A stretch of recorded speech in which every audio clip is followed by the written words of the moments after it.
Today we're going to be looking at seascapes and how we can use water motion to enhance our compositions.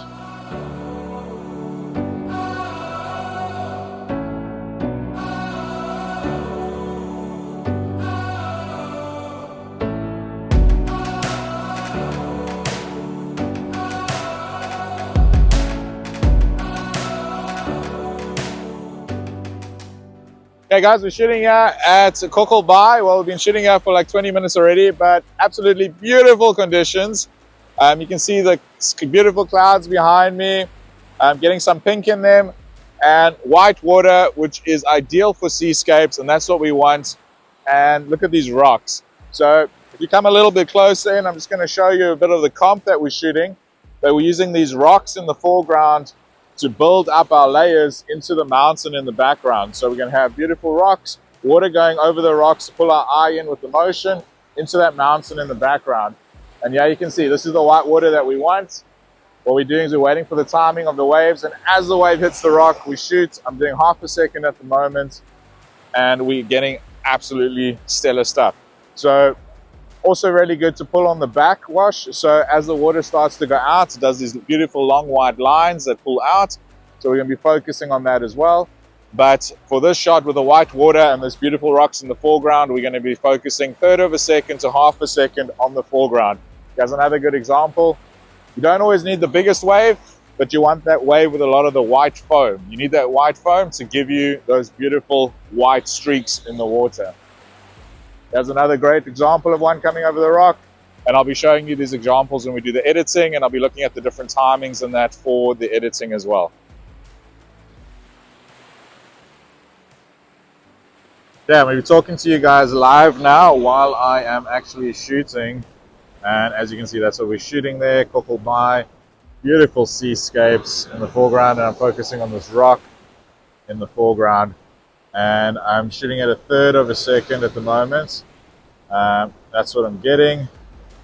Stunning shots coming through, but really just focusing on building up from that foreground, timing the wave correctly, and then building up that scene to get those beautiful shots. So you see, as the wave, just before the wave hits, that's when we want to be shooting, so that we get that water motion going over the rock face of the water. There we go. As just before the wave hits, we want to shoot, and then as it pulls back, so wait till you can see the rock, and then now we shoot the pullback shots. Just do one or two of those, and just showing you there what they look like. So we get that water when it pulls back. So you want to be shooting when the wave is coming in before it hits the rock, and when it's going out. So here's a good example of one. As it goes over, we want to shoot and review that. We've got it going up over that rock for the seascapes.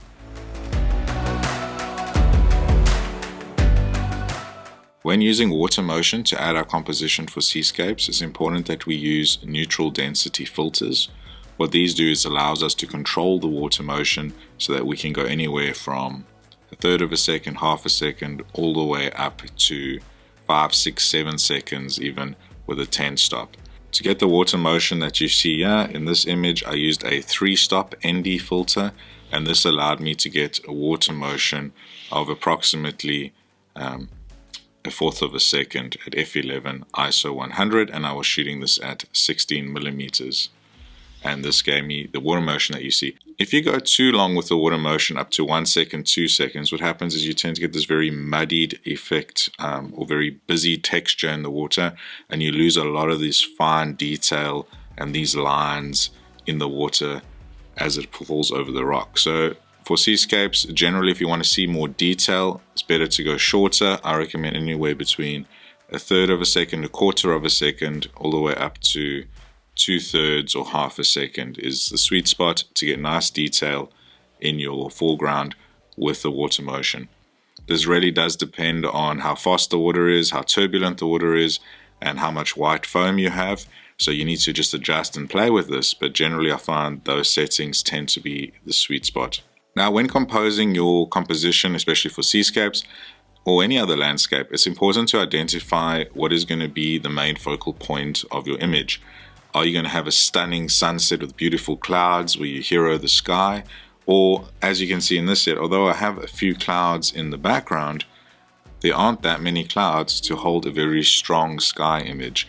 So what I've done is I have only allowed the sky to take up a third of my image. And this is where the rule of thirds is important. I'm using this third line, and as you can see, the foreground is now my hero in the subject because it's taking up 2/3 of my composition.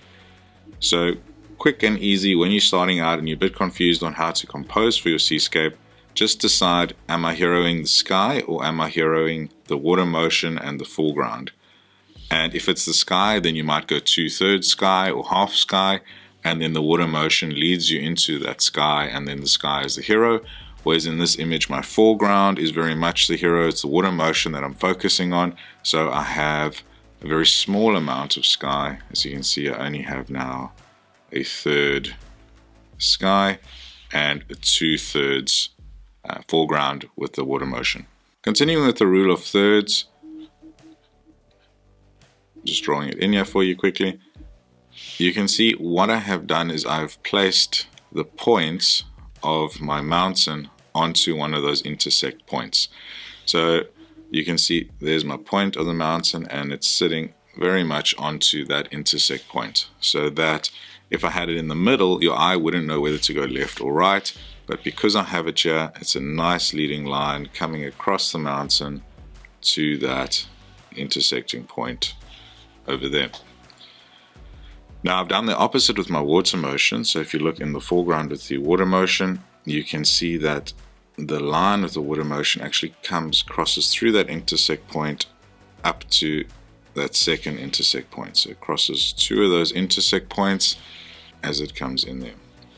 So that also gives me a nice leading line coming all the way up across the image up to those mountains in the background. And that's using the water motion to do that. I've purposely done this where I've put that line, I know where the break's going to be, so that I can get this leading line using the water motion to bring my eye up. If I didn't use the water motion, there wouldn't be that leading line. I'm purely using that white in the water motion to bring my eye up from the bottom right corner up to those rocks in the left.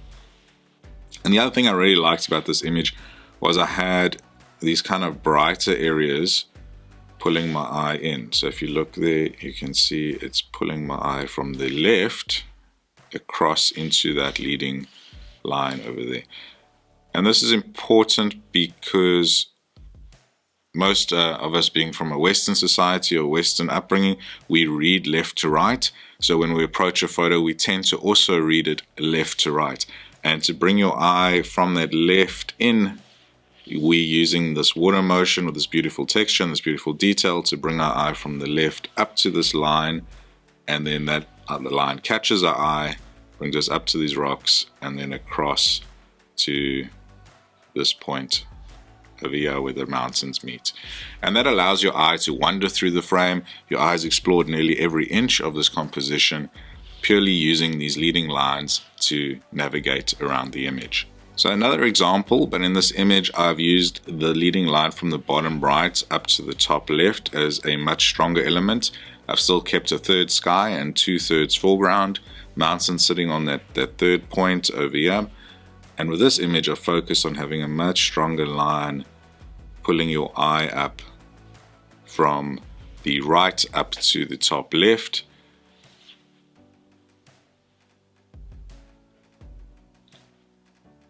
And then it catches the mountain and goes across to that point there. So your eye leads much better through this image. Another thing you can probably identify is I have this rock in the foreground. This I've put in almost as a visual anchor. I really like the light that we got on this rock and the texture and the detail. So as your eye comes up, you have something interesting to look at. It adds in a different element. You also still have a few of these lines just guiding your eye into that very strong visual line that we have over here. Very strong visual line. And I've also used a little bit of diagonals, as you can see, we're coming from the right to the left. This also is very complementary to the eye. Your eye likes to move across the image. If you tend to use horizontals, such as this horizontal right across here, horizontals can lead your eye out of the image. So you need to have visual anchors such as this endpoint and this rock to just break that and guide your eye a little bit better. Okay, another example taken a little bit later that evening as the colors got a bit better and I found a different composition. And what I had with this one is I had this channel between these two rocks where the water was coming through and making a really stunning splay pattern. So what I did is I tried to focus on using the water motion to lead my eye up to this main focal point over here.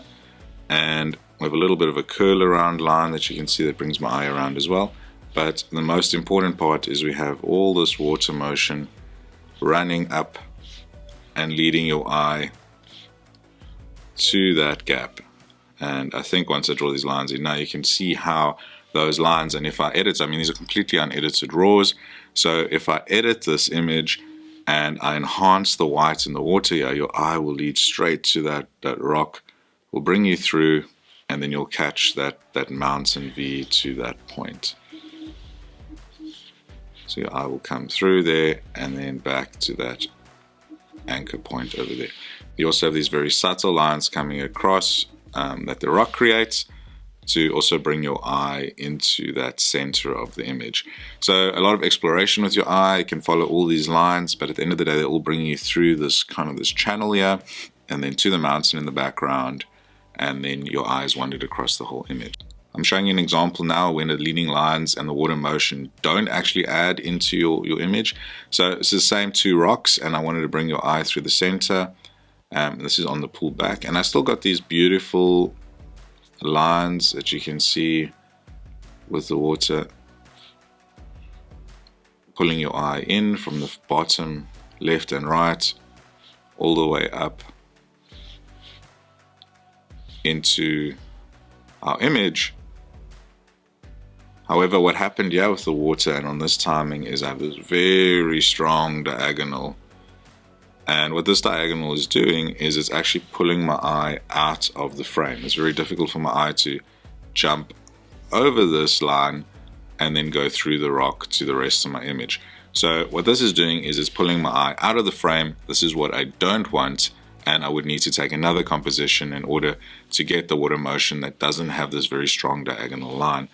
There are certain things I can do to try and hide this. I can maybe darken this line area and then accentuate these pull up lines into my image. However, this is such a strong line coming across that I would say this image is not usable, and we would have to reshoot with different water motion in order to get something usable.